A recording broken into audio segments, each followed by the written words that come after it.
Hey everybody, welcome to Crackback Tuesday number 161 on the Mana Leak. I'm John as always, and here's Tezzeret. We've got ourselves another pack of Core Set 2019. Still bashing my head against this set, trying to figure it out, doing mediocre at it. But we're going to crack this pack and see what's in it and see what we would take pack one, pick one if this was a draft. This, of course, as well as a sponsored pack. If you go over to patreon.com/manaleak and you join at the $5 level or above, you get entered each week to get all the cards in this pack, or none of the cards, or some of the cards, or whatever cards you want. You know, maybe you don't want the mountain from it. You'll let me know. Anyways, this week is Democritus's pack, so he'll be getting every card that we open here, should he want them. But we're going to talk about pack one, pick one. And we start off with Disperse, a card that I would not feel horrible pack one, pick one-ing. Disperse is 1 of blue for an instant, return target non-land permanent to its owner's hand. It's great, it's fantastic. Auras are a pain in the ass in this format. They're not good because Disperse exists and all kinds of other removal exists, but man, if you don't look at that creature sideways, those auras just kill you. So I'm super high on Disperse. I would consider first picking this. Hopefully the pack gets better, but I'd be okay first picking a Disperse. Up next is Goblin Motivator. Goblin Motivator is a single red mana for a creature Goblin Warrior. It's a 1/1. Target creature gains haste until end of turn. Just like Bloodlust Inciter, which this is exactly the same as, except it's a human, probably warrior from Amonkhet. This card's great in the red-white deck. Giving your creatures haste is fantastic in that deck. It's a very real deck. It's, I say, one of the scourges of the format. I have said if you don't draft red-white, you probably lose. And this card works really well in that form, or in that set. I would never first pick it, just like I would never first pick Bloodlust Inciter in Amonkhet. But the second I know I'm going towards that 1-drop, 2-drop, 3-drop red-white deck, I want to get my hands on 1 or 2 of these. Never a first pick, though. Up next is Trusty Pack Beast. Trusty Pack Beast is 2 and a white for a creature beast. It's a 2/3. When Trusty Pack Beast ETBs, return target artifact card from your graveyard to your hand.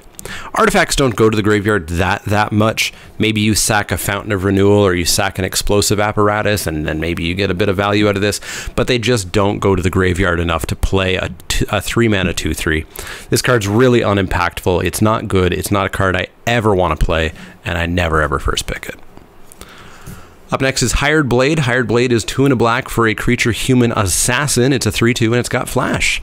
It's fine. It's totally fine. It doesn't quite act as removal as I had hoped. I feel like your opponents attack you way more often when they get their bombs out, and this doesn't quite deal with the bombs. It's still fine, though. I would still always put 1 in my deck. I still play it more often than I don't, but it's become a later pick than I'd hope it to be.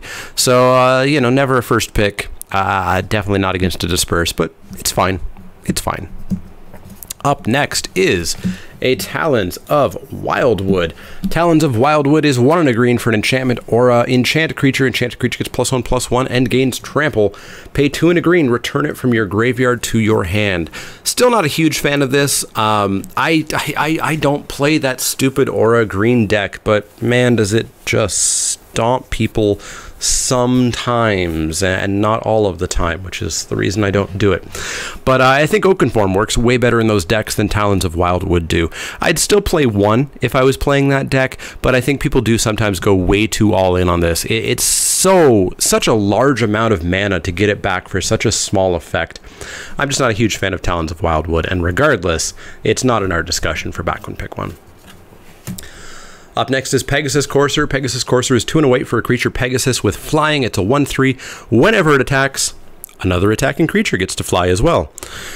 It's good. It's super solid. I feel like there would probably be some packs in this format where I might first pick this. I'm not personally first picking it over Disperse, though, so out of frame you go. It's a very good card, though. Up next is Smelt. Smelt is a single red mana for an instant destroy target artifact. There's obviously still discussion about whether or not Invoke the Divine is a main deckable card. I think it probably just barely is, but it hits enchantments and artifacts. Just hitting artifacts is way too narrow. Keep this in the sideboard until you see that stupid sword, and that's probably the only reason I bring in Smelt.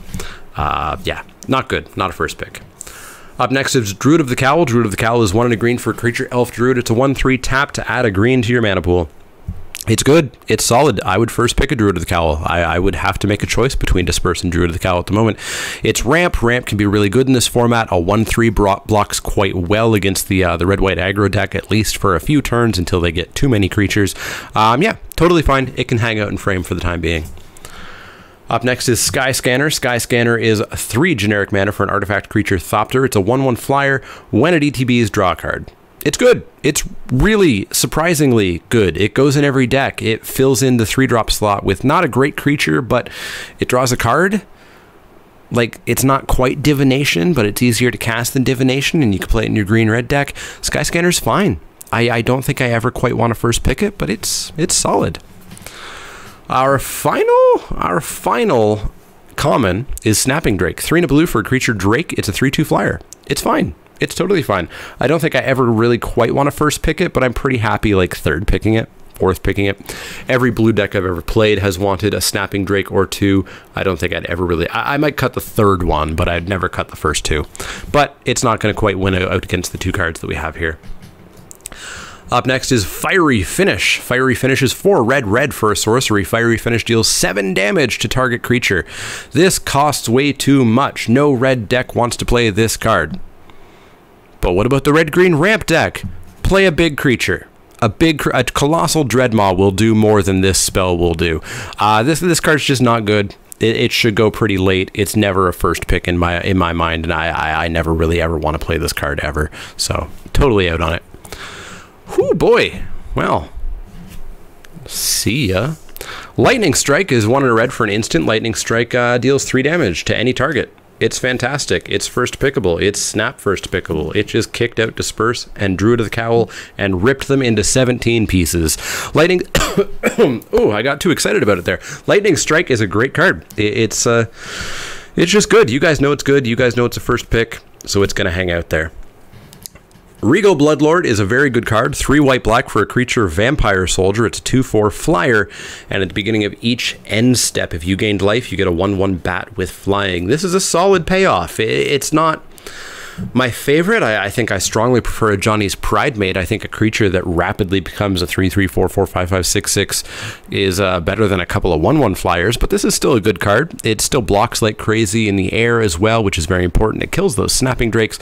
Solid card. I would consider first picking this in some packs, in possibly many packs, but not against a Lightning Strike, so it's going to get kicked out. And our rare is going to be a discussion, I suppose. Demon of Catastrophes. Demon of Catastrophes is 2 black for a creature demon. It's a 6/6 flying trample. The downside, you have to sack a creature in order to cast it. This card is good. It is, in fact, great until you play against blue. And then your opponent just disperses the demon. And you feel super sad, and suddenly you're paying very real costs to recast that demon. So yeah, I think demon is in fact first pickable, in fact strongly first pickable. There are going to be matchups where it just hurts to play that card. Your opponent's going to punish you for playing this. And then there's going to be probably ultimately more games where your 6/6 flying trample on turn 4 punishes your opponent way more. So it's definitely a strong contender for first pick. If I'm at the Pro Tour level, I need to win this to get my $40,000 or whatever, I think I'm taking the Lightning Strike. FNM, I think I'm taking the Demon. Let me know what you'd have taken. Would it have been the Demon? Would it be the Lightning Strike? I can't fault either one. I think the Lightning Strike is the serious pick. But let me know in the comments down below. As always, if you have questions, comments, or suggestions, you can find me on Twitter at TheManaLeak. That's L-E-E-K, like the vegetable, not the card.